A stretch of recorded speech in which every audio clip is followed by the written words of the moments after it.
خوش آمدید ناظرین سامعین، آج ایک ایسی لڑکی کی سچ بیانی سنا رہی ہوں جس نے شادی شدہ ہو کر بھی اپنے شوہر کو دیا دھوکا اور ایک غیر لڑکے سے کی چیٹ۔ انٹرنیٹ پہ ہوئی اس کی ملاقات اس لڑکے سے، اس نے کیوں دیا اپنے شوہر کو دھوکا اور کیا واقعی اس کے شوہر نے اس کو چھوڑ دیا اس بات پر؟ آئیے سنتے ہیں یہ کہانی۔ گزارش کرتی ہوں پہلے ہمارے چینل سیدھا وائس کو سبسکرائب کر دیں، ساتھ ہی بیل کو پریس کریں۔ کس قدر روکھے پھیکے سے دن رات ہیں اور وہی روٹین لائف، نہ کوئی تبدیلی، نہ کوئی رنگ، نہ دل میں امنگ، کوئی محبت نہیں، پرانے ساز و سامان کی طرح دل بھی زنگ آلود ہو گیا۔ کتنا اچھا تھا اس گھر میں وہ زمانہ جب وہ اس آنگن میں دلہن بن کے اتری تھی، سبھی کی طرف سے کتنی پذیرائی ملی تھی، میں تو جیسے ہواؤں میں اڑنے لگی تھی، اور تو اور احد علی بھی ہر وقت میرے ارد گرد گھومتے رہتے تھے۔ اور اب رانیہ نے ڈریسنگ ٹیبل کے آئینے میں اپنا بغور جائزہ لیا۔ کپڑے بھی ڈھنگ سے نہیں سلواتی ہوں میں اب، کتنے کھلے اور ڈھیلے ڈھالے ہیں، ڈیزائن بھی بھدے اور پرانے سے ہیں۔ رانیہ نے اپنے بالوں کو کلپ سے آزاد کر کے بغور خود کو تلاشنا چاہا۔ آخر کافی تلاش کے بعد ایک سفید بال اس کے ہاتھ میں آ گیا۔ اسکن بھی کافی ڈل ہو گئی ہے۔ آج ہی میں پارلر جاتی ہوں فیشیل کے لیے۔ ابھی سوچ ہی رہی تھی کہ ہانیہ کی تیز آواز نے اسے سوچوں سے باہر نکال دیا۔ چلی تو جاؤں مگر ہانیہ کو کہاں چھوڑوں؟ کام والی؟ ارے نہیں، وہ تو ہے ہی بڑی سڑیل سی، اتنی گندی سندی بنی رہتی ہے۔ دیورانی صاحبہ کو تو اپنی ملازمت سے فرصت ملتی ہی نہیں۔ چلو اماں بھی کی منت کرتی ہوں، چند گھنٹوں کے لیے پارلر جا کر واپس آ جاتی ہوں۔ اماں بھی، آپ ہانیہ کو اپنے پاس رکھ لیں گی؟ مجھے ذرا پارلر جانا ہے۔ ضرور بیٹا، میں نے تو بار بار تمہیں کہا ہے کہ اپنا خیال رکھا کرو۔ اللہ نے خیر سے تمہیں حسن تو بے بہا دیا ہے، لیکن نوک پلک تو ضرور کی جاتی ہے بیٹا۔ کسی پیڑ پودے کو بھی سنوارا جاتا ہے، کمرے کو بھی سنوارا جاتا ہے، اور تم تو انسان ہو اور میرے بیٹے کی دلہن ہو۔ ایک بچے میں ہی اتنا گھبرا گئی کہ اپنا خیال رکھنا تم نے چھوڑ دیا ہے۔ چلو اب جلدی سے جاؤ۔ اماں آپ تو گریٹ ہیں، کاش ایسی ساس ہر لڑکی کو مل جائے تو ہر لڑکی کتنی خوبصورت نظر آئے۔ اچھا بھائی، اب مکھن نہ لگاؤ۔ جی اماں بھی، اب میں چلتی ہوں۔ پارلر جانے کے لیے علی سے رقم اور اجازت تو وہ پہلے ہی لے چکی تھی۔ پارلر پہنچ کر اس نے اپنا فیشیل کروایا، ہیئر کٹنگ کروائی، اب وہ بہت خوبصورت لگ رہی تھی۔ جب گھر واپس آئی تو ہانیہ سو رہی تھی، علی بھی آفس سے گھر آ چکے تھے۔ وہ کمرے میں داخل ہوئی لیکن علی نے اس کی طرف دیکھا ہی نہیں۔ اس کو بہت برا لگا، منہ سے بہت کچھ کہنا چاہتی تھی لیکن اب دیکھ رہی تھی کہ اس کا شوہر احد علی اس پر کوئی توجہ نہیں دیتا ہے۔ شاید کام میں بہت بیزی رہنے لگا ہے، پر کس کے لیے کام کر رہا ہے؟ میرے لیے، اپنی بیٹی کے لیے، اپنی اماں کے لیے، تو اپنی بیوی سے محبت کیوں نہیں؟ میں اسی کے لیے تیار ہو کر آئی اور اسی نے مجھے دیکھا نہیں۔ روتی ہوئی وہ واش روم میں چلی گئی اور کافی دیر تک روتی رہی۔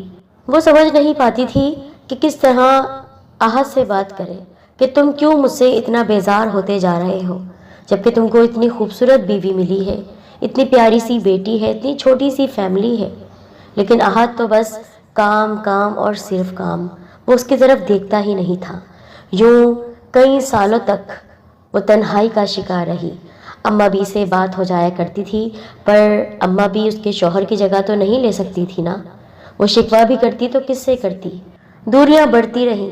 وہ اپنے آپ کو اپنی بیٹی میں مصروف رکھا کرتی تھی، اس لیے اس نے اپنا خیال بھی رکھنا چھوڑ دیا تھا کہ جب میرا شوہر ہی مجھے نہیں دیکھتا ہے تو کس کے لیے میں تیار ہوں۔ لیکن پھر جب اس نے اس دن آئینے میں اپنا سراپا دیکھا تو کہا کہ کیوں نہ میں اپنا خود خیال رکھوں، آخر اپنی زندگی کو یوں کسی کے پیچھے برباد تو نہیں کیا جا سکتا ہے۔ اپنی نصیب میں ملنے والے اس شوہر کی وجہ سے اپنے آپ کو نظر انداز تو نہیں کیا جا سکتا ہے، اسی لیے اب وہ ہر ہفتے پارلر جایا کرتی تھی۔ اس دن بھی وہ اماں بھی سے اجازت لے کر جب پارلر پہنچی تو وہاں پر پہنچتے ہی اس کے موبائل فون پر ایک بیپ آئی۔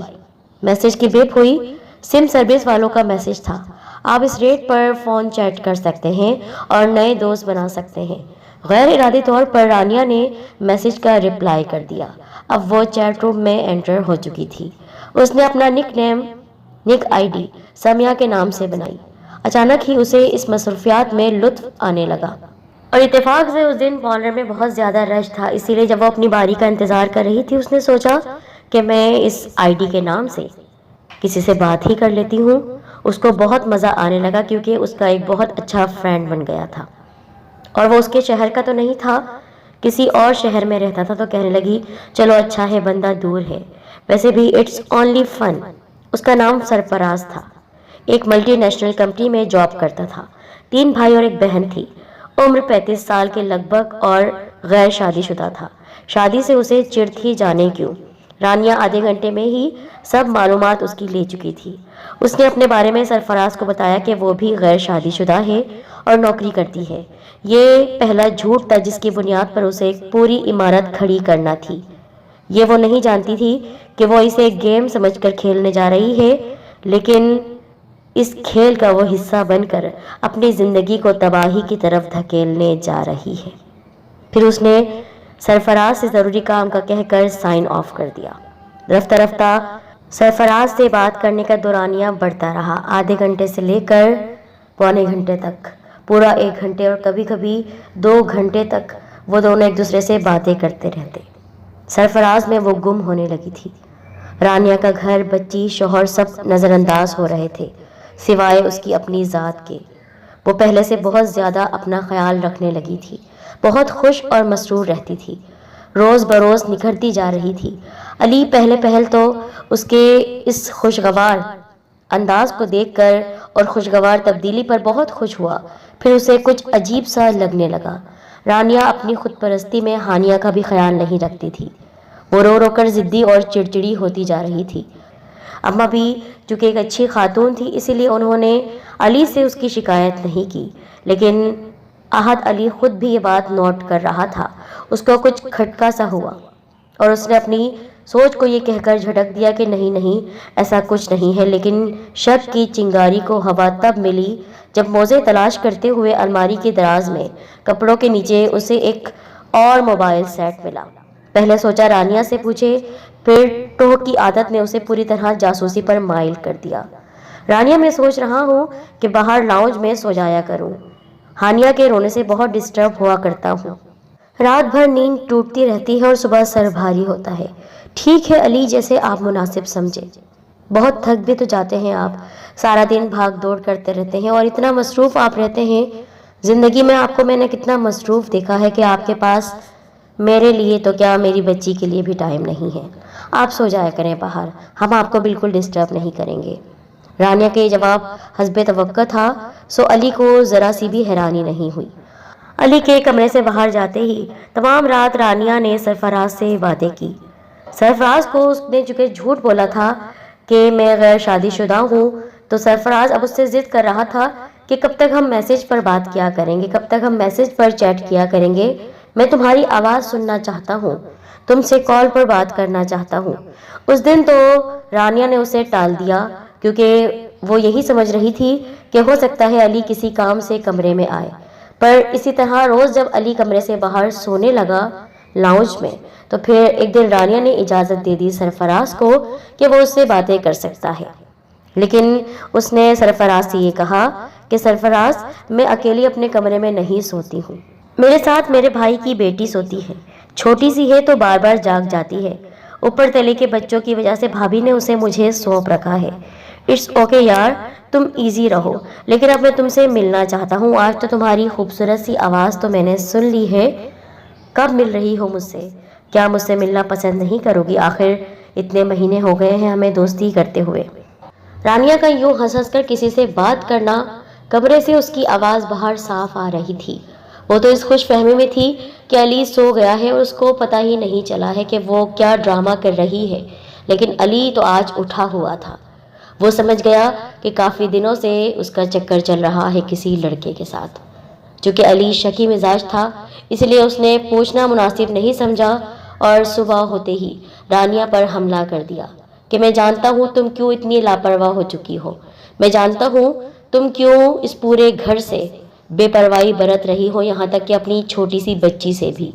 اماں بھی تو بہت اچھی ہیں، تمہیں کچھ نہیں کہتی ہیں، لیکن میں تمہارا شوہر آج تم سے کہتا ہوں کہ اسی وقت اس گھر سے چلی جاؤ اور طلاق کے پیپر تمہیں تمہارے گھر میں مل جائیں گے۔ اگر ہانیہ کو اپنے ذمے لینا چاہتی ہو تو پھر کورٹ میں کیس دائر کر دینا۔ آپ یہ کیا کہہ رہے ہیں علی؟ ایسا کون سا گناہ میں نے کر دیا ہے جس کی بنا پر آپ مجھے طلاق دینا چاہتے ہیں؟ مجھے بھی تو پتا چلے آخر ایسا کون سا وہ راز ہے۔ وہ راز ایسا ہے کہ جس کی وجہ سے میں پل پل جی رہا ہوں، پل پل مر رہا ہوں۔ مجھے کوئی شوق نہیں تھا تمہاری جاسوسی کرنے کا، لیکن تم چونکہ منہ سے نہیں اگلتی اور جھوٹ بولتی، اسی وجہ سے میں نے تمہاری جاسوسی کی۔ آپ شک کر رہے ہیں مجھ پر؟ شک نہیں ہے۔ ذرا مجھے یہ بات بتاؤ، یہ فون کس کا ہے؟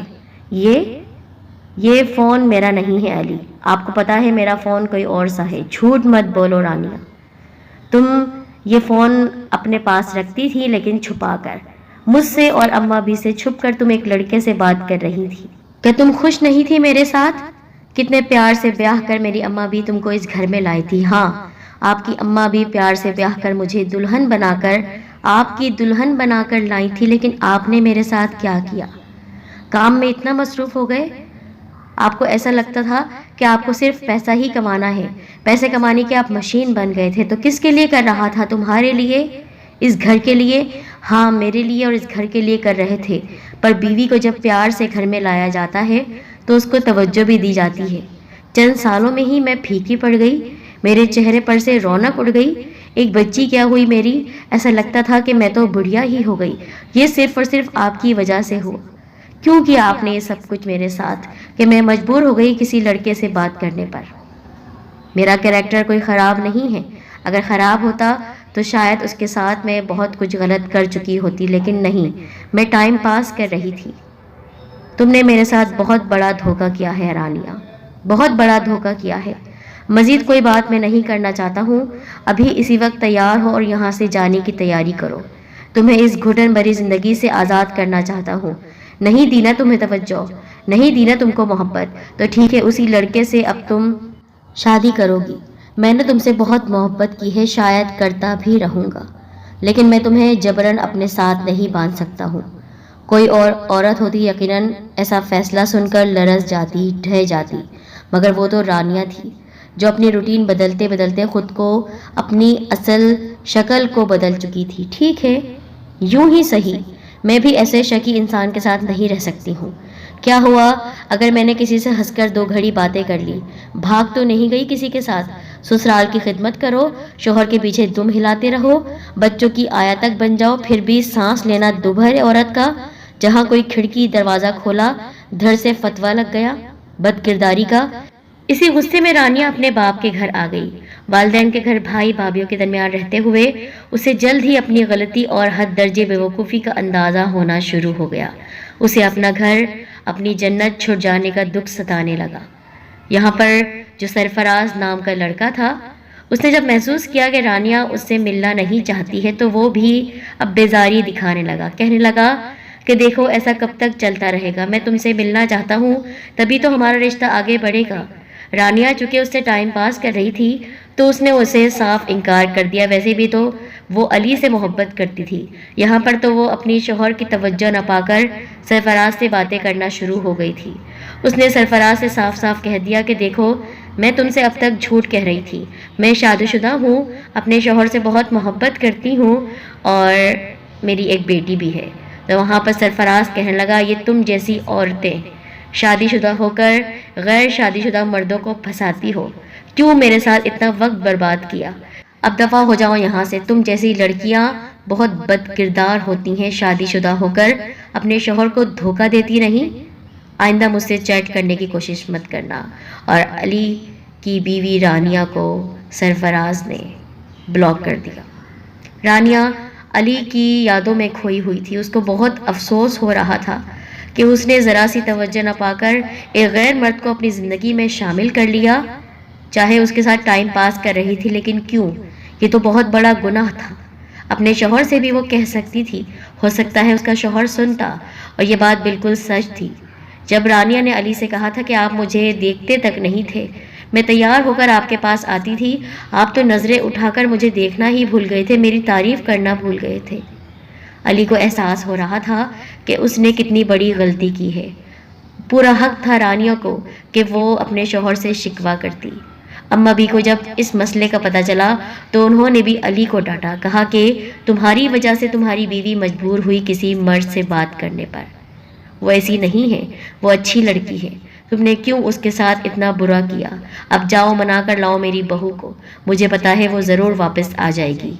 اور یوں جب علی گھر پہنچا رانیہ کے پاس، وہ تو کب سے انتظار کر رہی تھی، آ کر اس سے لپٹ گئی، کہا کہ آپ نے کیوں مجھے چھوڑنے کی بات کی، کیوں طلاق دینے کی بات کی؟ بس میں تو آپ کی توجہ چاہتی تھی، اس لیے بھٹک گئی تھی، بھٹکی تھی، گمراہی کا شکار نہیں ہوئی تھی۔ مجھے تھام لیجئے، مجھے پکڑ لیجئے، میں آپ کی بیوی ہوں، آپ کی سکھ دکھ کی ساتھی ہوں۔ زندگی میں کماتے تو بہت سارے لوگ ہیں، لیکن رشتے جو کماتے ہیں وہی سب سے بڑے انسان ہوتے ہیں۔ میں آپ کے ساتھ گھر پر چلنے کے لیے راضی ہوں۔ خوش آمدید ناظرین۔